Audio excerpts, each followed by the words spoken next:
हाँ जी भाई, तो देखिए chapter 7 how do organism reproduce. ठीक है, चलिए इसमें अपना क्या चल रहा है, असेक्सुअल रिप्रोडक्शन। इसमें फर्स्ट पॉइंट क्या देखा था अपन ने, इनकी मेथड देखा था, फर्स्ट मोड। ठीक है, फर्स्ट मोड क्या देखा था, फिजन, है ना। मोड का मतलब क्या, मेथड। ठीक है ना। तो देखिए सेकंड मेथड क्या है अपना, फ्रेगमेंटेशन। ठीक है ना। सबसे ज़्यादा जो कन्फ्यूजन होता है वो फ्रेगमेंटेशन में और रीजनरेशन में। ठीक है, फ्रेगमेंटेशन में भी क्या, फ्रेगमेंट का मतलब ही होता है एक टुकड़ा। ठीक है ना। और रीजनरेशन का मतलब होता है दोबारा उग जाना। ठीक है ना। तो देखिए इसमें क्या होता है, कोई एक ऑर्गेनिज्म होता है, वो उसके पार्ट्स में टूट जाता है और फिर वापस उसी टुकड़े से वापस पूरा का पूरा ग्रो हो जाता है। ठीक है ना। और इसमें भी क्या होता है कि कोई भी ऑर्गेनिज्म होता है उसके पार्ट्स कट कर दिए जाएं, टूट जाए, है ना, तो जो पार्ट टूटा है उससे वापस पूरा ग्रो हो जाता है। ठीक है ना। तो फिर इसको अलग अलग क्यों पढ़ रहे, दोनों ये है तो एक ही चीज़ ना, है ना। तो देखो, तो बस वही डिफरेंस समझ में नहीं आता है ना, काफ़ी दिन तक, काफ़ी टाइम तक समझ में नहीं आता है, तो अपन वो देख लेते हैं एक बार। देखो इसमें क्या होता है ना, एक्चुअली ये देखा जाए तो रीजनरेशन एक तरीके से इसको रिप्रोडक्शन में नहीं पढ़ाना चाहिए, क्योंकि इसमें न्यू ऑर्गेनिज्म जनरेट नहीं होता है ना, रिप्रोड्यूस नहीं होता है। इसमें तो ऐसा है कि रीजनरेट का मतलब होता है कि कोई पार्ट अगर कट गया, जैसे कि मेरा हाथ कट गया, जैसे कि लिजर्ड होती है, एग्जांपल देखो, हाइड्रा, प्लेनेरिया, स्टारफिश और लिजर्ड। तो लिजर्ड होती है छिपकली, छिपकली की पूंछ टूट जाती है ना, है ना, लेकिन वापस वापस उग जाती है, उसकी पूंछ पूरी वापस उग जाती है पूरी की पूरी। ठीक है ना। जैसे ही और उसकी कटती भी क्यों है, यानी कि उसके पास खुद के पास ये क्वालिटी होती है कि वो अपनी पूंछ को कट कर देती है। ठीक है ना, बचने के लिए, ठीक है ना, ध्यान भटकाने के लिए ऐसा वो कर देती है। ठीक है ना। तो उसकी पूंछ वापस उग जाती है। इस तरीके से स्टार फिश है, स्टार फिश के जो पैर होता है, अगर मान लो एक पैर कट गया उसका, एक हाथ कट गया, है ना, तो वापस वो पूरा का पूरा उग जाता है। ठीक है ना। इस तरीके से स्टार फिश है। हाइड्रा, प्लेनेरिया क्या होते हैं, हाइड्रा तो बहुत छोटा होता है ना, सिंगुलर सेलुलर होता है और प्लेनेरिया है ना अमीबा होता है single cellular. Hydra single cellular नहीं होता, यानी कि यूनिसेलुलर नहीं होता, थोड़ा बड़ा होता है, मल्टी सेलुलर होता है। ये भी मल्टी सेलुलर होता है ना। इसको तो अपन देख भी सकते हैं अपनी आंखों से। ठीक है ना। तो ये भी ऐसा है जिसके अपन के ये एग्जाम्पल दे रखा है, ये प्लेनेरिया का ही है। ठीक है ना। इसके कितने ही पार्ट कर दो आप, बट ये जैसे कि इसकी गर्दन कट कर दिया अपन ने पूरी की पूरी, तो इस एक ही गर्दन से पूरी वापस बॉडी बन गई। ठीक है ना। इसकी बीच वाली बॉडी से ऊपर वाला सिर बन गया और नीचे वाली बॉडी बन गई, है ना। इसके नीचे वाले सिर से ऊपर पूरी बॉडी बन गई। ठीक है ना। तो इसका मतलब ये नहीं है, अब देखो एक ही इससे 3 बन गए। ठीक है ना। तो इसका मतलब अपन इसको समझते हैं कि ये न्यू, मतलब न्यू ऑफ स्प्रिंग है, न्यू जनरेशन है ना, न्यू बेबी है। बट ये ऐसा न्यू बेबी नहीं है, ये बस ऐसा है कि इसका धड़ कट गया तो इसने अपना धड़ बना लिया, इसके ऊपर का नीचे का दोनों का पीस कट गए तो इसने ऊपर का और नीचे का पीस बना लिया, नीचे वाला इस नीचे वाले का ऊपर वाला कट गया तो ऊपर वाला बना लिया। बात समझ आ गई। तो ये बिल्कुल उस तरीके से है जैसे एक हाथ कट जाए तो वो पूरा हाथ बना सकता है वापस, उसी तरीके से ये पार्ट है। हालांकि लगता है ऐसा है कि भाई ये 3 अलग अलग बन गए, है ना, 3 बन गए तो ये तो नया बेबी बन गए, बट ये सिर्फ प्लेन एरिया में देखा जा रहा है, बाकी इनमें अपन नहीं देखते, उसमें तो बस हाथ पैर कट जाए तो वो बना लेते हैं पूरा का पूरा। बट इसका मीनिंग ये है कि कोई पार्ट कट जाए तो वो ग्रो कर सकता है, बट इसमें ऐसा नहीं होता। इसमें ये होता है कि इनका एक टाइम आता है और इनका जो कट जाना है, और कट कट अभी जैसे लिजर्ड है तो मतलब छिपकली है, तो ऐसा नहीं है कि अब वो बड़ी हो गई, अब उसको बच्चे पैदा करने हैं तो चलो पूंछ कट कर देते हैं या अपन की बॉडी कट कर लेते हैं, ऐसा नहीं होता है। एक्सीडेंटली, एक्सीडेंटली की वजह से वो उसकी पूंछ कट जाती है, या तो किसी वजह से कट जाएगी या किसी ने मारा तो कट गई, है ना, इस वजह से कट जाती है एक्सीडेंटली। इसी तरीके से इन सब के साथ यही है कि इनके अगर एक्सीडेंटली अगर कोई पार्ट कट जाता है तो वो ग्रो कर सकते हैं। ठीक है ना। ऐसा नहीं है कि चलो अब मैच्योर हो गए, अब अपन को रिप्रोड्यूस करना है तो अपन अपने में से अपन की बॉडी को कट कर लेते हैं और वो बन जाएगा, ऐसा नहीं है। ठीक है ना। बट इनके साथ ऐसा है, जब ये ग्रो हो जाता है, पूरा मैच्योर हो जाता है, और जब इसको रिप्रोड्यूस करना होता है तो ये डिफरेंट डिफरेंट पार्ट्स में टूट जाता है। ठीक है ना। और फिर उसके एक एक पार्ट से क्या होता है, वापस पूरा वो ग्रो हो जाता है। ठीक है ना। पूरा नई जनरेशन, न्यू बेबी जो है वो ग्रो हो जाती है। इसका एग्जाम्पल है क्या, स्पायरोगायरा। स्पायरोगायरा एक एल्गी है, ठीक है ना, ग्रीन कलर की एल्गी, यानी फंगस अलग होता है और एल्गी अलग होती है ना।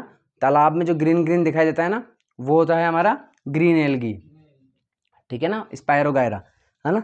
चलिए, तो इसके अब देखो, ये बनाने में तो मैंने एक बड़ा सा बनाया है ना, ये बहुत लंबा होता है, बहुत बड़ा होता है ये, ठीक है ना। बट ये एक सेल है, ये जो दिख रहा है ना, ये है ना, ये मैंने बनाया। सेल को तो बड़ा बनाना पड़ेगा ना अपन को, तभी तो दिखेगा वो। ये एक पार्ट दिख रहा है, इसी तरीके से यहाँ से ये जो लाइन बना रखी मैंने, ये एक पार्ट बना रखा है ना। ये जो बीच में बना रखा है, ये न्यूक्लियस है, ये न्यूक्लियस है। तो यहाँ से न्यूक्लियस जिसके अंदर है वो एक सेल, और यहाँ से लेके यहाँ तक ये एक सेल हो गया। तो इसके सेल्स जो है, जितने सेल इसके अंदर होते हैं, वो सेल्स सारे अलग अलग हो जाते हैं। फिर उन सेल से नए ऑफस्प्रिंग बन जाती है, नए इंडिविजुअल ग्रो हो जाते हैं, ठीक है ना। तो ये तो अपने बच्चों को पैदा करने के लिए टूट जाता है, बात समझ में आ गई। और ये एक्सीडेंटली टूटते हैं, ठीक है ना। चलिए, तो इसमें से क्या हुआ, एक सेल ये अलग हो गया और ये दूसरा सेल अलग हो गया। अब इस सेल से ये पूरा वापस ग्रो हो जाएगा और इस सेल से वापस ये पूरा ग्रो हो जाएगा। जब ये पूरा ग्रो हो जाएगा, ऑर्गेनिज्म पूरा बन जाएगा, तब वापस इसके सेल्स जो है वो डिवाइड हो जाएंगे।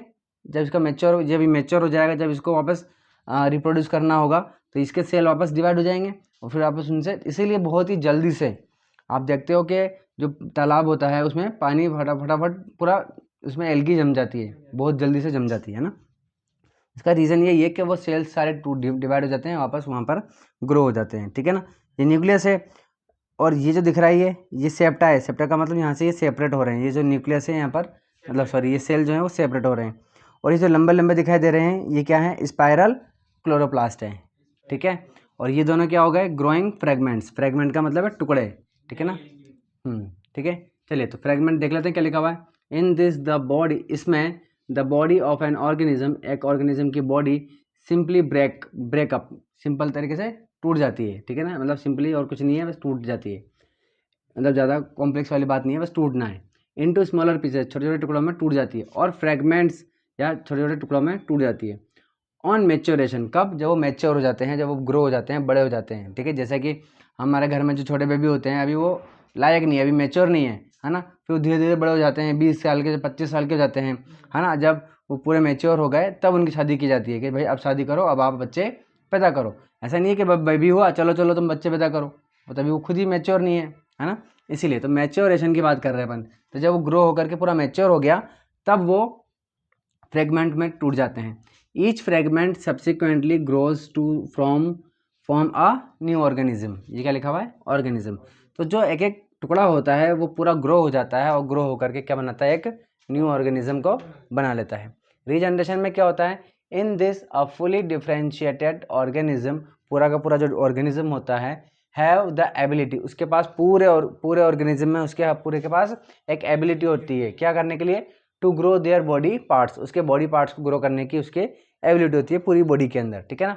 एग्जाम्पल हाइड्रा, प्लेनेरिया, स्टारफिश और लिजर्ड, ठीक है। एग्जाम्पल, ये प्लेनेरिया का एग्जाम्पल है, ये लिखा हुआ है ना, ये प्लेनेरिया है, ठीक है। चलिए,